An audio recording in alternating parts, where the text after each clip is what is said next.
in the beginning, it's a conversation between this dude, Galactus, who's like a devourer of worlds, and Franklin. So they're at the end of time, which is coincidentally goes along with the beginning of time, because you need an ending for any beginning to begin. So let's begin. All right, so on this side, let's start with Miss Jean Grey over here. And as I said, this is a really large comic book, so let me try to... Okay. So we're going to start with this panel up here, and let's keep going. Any questions, just drop them in the chat. Jean Grey's dormant body was found by the Avengers and rejuvenated by Reed Richards, eager to continue Professor X's mission of repairing the strain between humans and mutants. She gathered her original classmates, Cyclops, Beast, Iceman, and Angel, and together they created the X Factor, not to be confused with the X Factor talent show. The original X-Men, if you guys are around for my reading of the Battle of the Atom, they brought back the original 5 X-Men they brought them from the past into the future as a way to inspire the X-Men in the future, so they could remember what they were fighting for. Because sometimes, you know, when you're doing your work, you're doing your superhero thing, you sometimes get a little bit disillusioned, you know, like things get hard. Oh, thank you. So it's important to like remember, you know, your youthful energy, you know, like remember why you started, why you did what you're trying to do in the first place, that kind of thing. So Jean came back with her original crew to help inspire the future, because they talk a lot of, I found when you read comic books, of psychic powers where like psi shields, or the idea of like thought becoming, you know, like hard light or like hard thought. There's another word for that. Maybe plasma, something along those lines. Okay, let's keep going. I've spent enough time. I'm trying to do this as a live recording so you can get this afterward. Thank you for joining me. We're reading History of the Marvel Universe, and I'm doing this one as Jean Grey. Let's keep going, all right?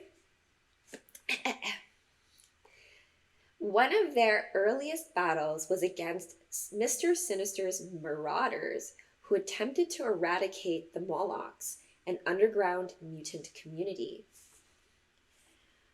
Though many other heroes joined X Factor in opposing this mutant massacre. Now remember, in Marvel, there's such a different treatment between the Avengers and the X-Men. Like the X-Men are like reviled by humans, but the Avengers are embraced. So just a different, you know, perspective is everything when you're like looking at different heroes, right? So the mutant massacre, its consequences led to the transformation of Angel into the savage Archangel. So there's Angel, and due to these events, you know, he went, you know, black hat and became Archangel. The near destruction of the X-Men and countless mutants slain. So, you know, the whole idea of mutants against mutants instead of fighting for a common cause, right? And then Baron Zemo, let me flip to this side so you guys can, who did the art in this? Ooh, that's a good question. Mark Wade, Javier Rodriguez with Alvaro Lopez. I'm not quite sure who did the story. So the story, just so you guys know that there's an overall story that brings it all together, is that Galactus is telling the story of the entire universe to Franklin Richards, Reed Richards' son, so that he'll remember when he creates a new universe what came before. Because, you know, we're living in a time of great awakening right now, if you think about it, and if we all are in like a great amnesia, it's always important to have those who remember the previous ages to remind us of stories, right? So, okay, we're on this side. Baron Zemo and his Masters of Evil laid siege to laid siege to the Avengers Mansion with an attack that nearly annihilated the team and destroyed their headquarters. So I don't know who Baron Zemo is, but if he's got Masters of Evil, they're probably evil.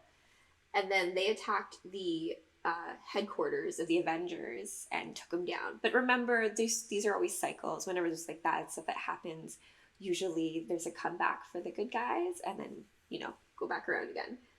So there are some who say that the Avengers' eventual victory was perhaps their finest moment. See, your finest moment comes from a period of perhaps great challenge, right? Yes, he's with Galactus. So just to let you guys see that's like the beginning part, because we're kind of jumping in the middle. So in the beginning, there's this conversation at the beginning of time between Galactus and Franklin Richards. And so all of these like bubbles are not really bubbles. These are like Galactus speaking to Franklin Richards, aka us, about the history, because we're going to go to the end of time. Just so you guys know, the beginning of things and all end of things. Okay, so when Tony Stark learned that his Iron Man technology had been reproduced and was being used by his enemies, he became obsessed with preventing his creations from harming others. So, misuse of technology. Oh, yes, Silver Surfer. Yes, because he's got essence of Galactus in him. And because he had empathy for human beings, Galactus was like, screw you. But like, yeah. Silver Surfer's got some cool stories, and this like brings everything together, right? Because it's like all of it, Traveling the world, he waged an armored war to find and eradicate the stolen technology, but with such savagery that he was branded an international outlaw and temporarily expelled from the Avengers. So, one of those things where you took things a little too far and then they would kick you out of the team. Okay, we're getting into some future stuff. Inheriting the quantum sands or quantum bands worn for billions of years by a series of cosmic champions appointed by Eon Shield agent Wendell Vaughn, known as Quasar. I don't know who Quasar is, but that's Quasar. Was next to serve as protector of the universe. In the aftermath of the mutant massacre, Captain Britain, Megan Pushino, Nightcrawler, Shadowcat, and Rachel Summers, not to be confused with myself, Rachel not Summers, formed Excalibur to honor the legacy of the X-Men. Kind of crazy that Nightcrawler is part of this series of X-Men. And then Earth's heroes and mutants assembled on multiple fronts to repel a demonic invasion of Earth with the heroic but corrupt Magic and the villainous Jean Grey clone Madeline Pryor, the Goblin Queen, at the forefront of the battle. So there's the whole host of clones, fake Jean Grey. So Madeline Pryor is a Jean Grey clone who, along with Magic, who is corrupted, went against, the good guys.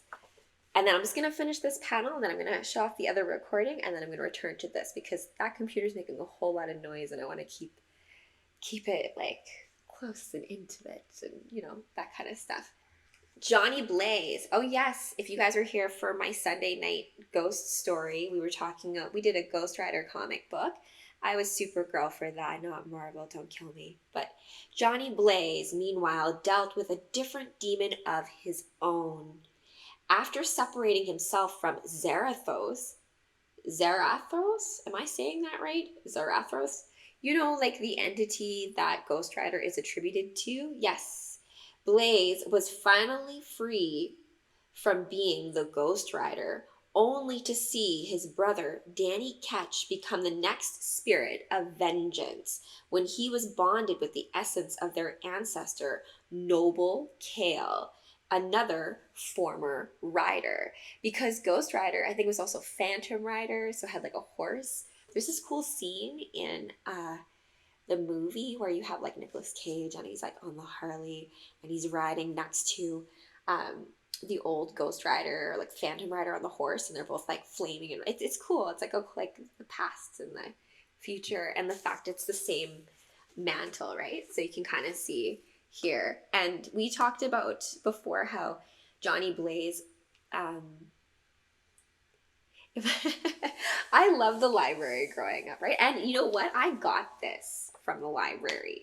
This probably would have cost like $100 um, dollars or so. I don't know how much this would actually cost, this whole tome. I have Multiversity, which costs quite a pretty penny, and a few other series of comics. One second, I'm just going to stop my other recording, and then I'm going to come back and finish this off. Didn't realize my fan was going to go off so loud, so I'll do like a whole straight, succinct recording of this whole thing before I return the book to the library, so that we all have it for the Cosmic Comic Book Club when we want to talk about these things.